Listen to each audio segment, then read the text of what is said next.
On April 24th, 2023, the New York Jets traded for Aaron Rodgers, and I mistakenly thought that meant I would get to stop doing videos on Zach Wilson, or at least do them less frequent than what I have in the last 2 years, because he will no longer be the starting quarterback. Unfortunately, Aaron Rodgers goes down in the first 4 plays of the game, first series of the New York Jets 2023 season, and is lost due to a torn Achilles, and in comes Zach Wilson, who struggles, but the New York Jets get a win due to special team score. Defense plays well, and he's a little bit better in the second half after the interception. Now, you're going into week 4. No other quarterback has been added to the roster. And Robert Saleh's quotes today on Zach Wilson and on the quarterback position are going to drive you absolutely insane. They drive me insane, and I have to talk about it. Again, I wish we could talk about other things. I would love to talk about other things, but this is the story right now with this team. This is the story. They refuse to do anything different at the quarterback spot, even bringing in another body. It's evident they don't trust Tim Boyle. They don't care about adding another backup, according to their actions, right? They could say whatever the hell they want. Their actions will tell the real story, but they haven't taken any actions to change this. Let's look at some of these quotes from this press conference. Well, let's start with this one. First, he is asked about if the New York Jets will add a quarterback this week, and he says that's a question for Joe, which I guess is an improvement. Just, do you guys plan on adding a quarterback this week? That one's a Joe question.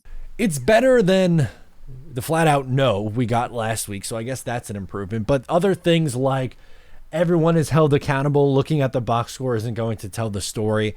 That is true. The box score doesn't always tell the entire story, but Zach Wilson did not pass the eye test on Sunday. He did not pass the All-22 test, which is just, again, really frustrating that they're just going to go down with this ship. But Saleh also said Wilson is not missing the players because of confidence, so that's even worse, I think, anyway. If he's not willing to take a shot down the field because he's not confident in himself, that's bad, but I don't, I could live with that answer. If he has the confidence, they're claiming the confidence is there. This is a changed player from 2022 to 2023. Then to me, that shows that he's just flat out not reading the defense. But I'm wondering if maybe he's gone in the other direction. It's like he's trying too hard not to make mistakes instead of playing a little more free and a little more confidently. No, one thing I'm going to give him credit for is that he had a turnover-free game yesterday. He had no turnover-worthy throws from my recollection.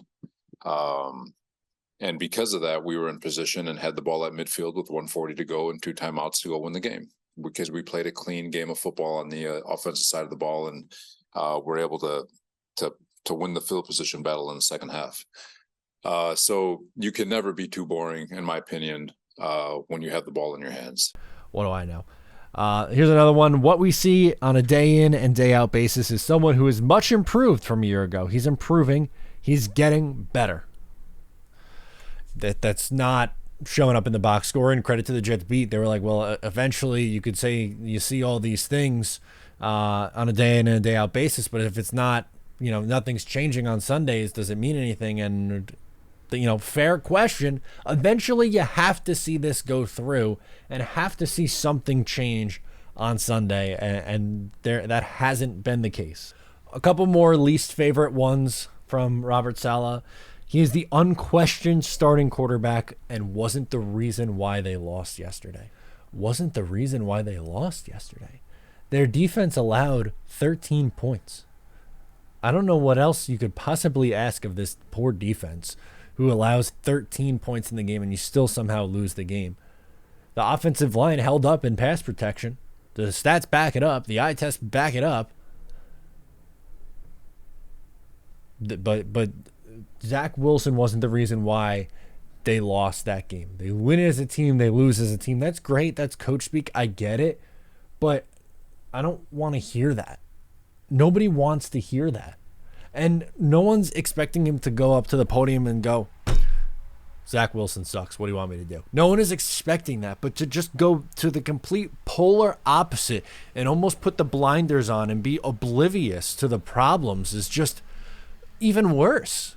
It's a tough one to swallow. And he was crediting him for playing a turnover-free game and for keeping them in the game up until late. They had a chance to drive down the field and score. But if these statistical issues continue to struggle and the all-22 film continues to show a quarterback who's really struggling, is his leash shorter now than it was when he took over for Aaron Rodgers, or is he your unquestioned quarterback the rest of this year?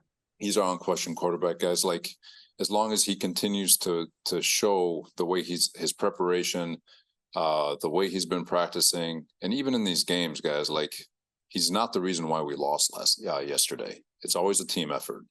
And as long as he continues to show improvement, and I know it's not from a box score standpoint, it's not showing anything. It's not showing.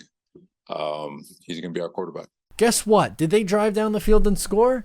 No. The defense at the end of the game gave them 3 chances late in the game to drive down and get points. They didn't do anything on either of those drives. On any 3 of those drives, they didn't do a damn thing. They couldn't move the ball. It was punt after punt after punt after punt. And thank God Thomas Morstead is an improvement at punter, right? We got to see that well and clear, that they had a massive upgrade at the punter position. He was busy yesterday, but Robert Saleh asked if he has any fears about the volatility of the crowd if things don't go well on offense. I can't control that one, he says. You kind of can. You can. We've seen it. If you make a change, you're going to get you're going to get a good response. It doesn't matter if it works or if it doesn't work, because we just want to see something different.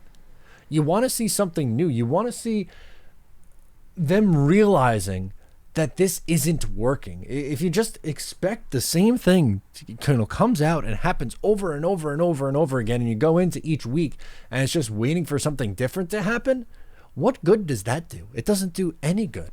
And at this point, like, it's hard to be mad at Zach Wilson at this point, because to me, this is on the regime. On both, by the way, not just Robert Saleh, Joe Douglas as well. This is on them for putting themselves in this situation, putting Zach Wilson in this situation. You can't be on the field. You can't. He was terrible this past week. He's hurting this team, and they just keep trotting him out there. And it's on Douglas for not bringing in a body, whether it was in March or April, August. You got more cap space in August. Now, they could have signed Colt McCoy, Carson Wentz, Matt Ryan, even though Matt Ryan just said that he actually didn't reach out to the New York Jets, which who the hell knows what's true or not. But you could have signed someone on September 12th and at least had them at a point where you could go to them if need be in a pinch. Didn't do it. Just flat out didn't do it. If you want to sell me on, all right, it might not have mattered because Aaron Rodgers is going to play the full season, but once Aaron Rodgers goes down, that's on you as a general manager to get someone else in here, to have a contingency plan. You can't just punt away a season like this. You can't. There's too much talent on this roster.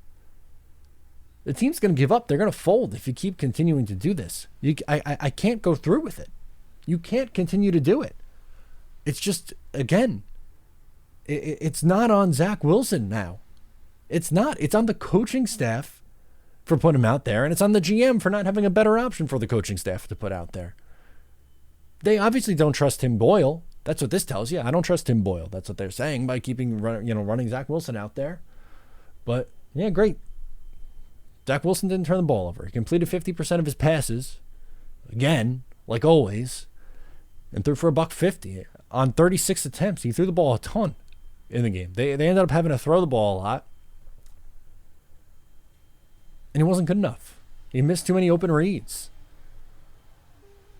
Bailed on clean pockets. Rolled to the left. Takes a check down on 4th and 10. Nah, they didn't lose the game because of him, though. Robert Saleh, this is my least favorite Robert Saleh press conference since he compared Joe Flacco to a Ford F-150. I thought that was a low moment, but this feels like a new low. This was a really, really bad Robert Saleh press conference. And I'm not saying, I'm out on Robert Saleh. We're going to fire Robert Saleh. I think I would love to see him with a legitimate quarterback. And just they have to do something different. I just hated these answers. I really hated these answers. I'm bothered. It's annoying. And we'll see if they make any changes. I'm Matt O'Leary. Subscribe. Like the video, please. Comment your thoughts. Share with a friend. And I'll catch you next time.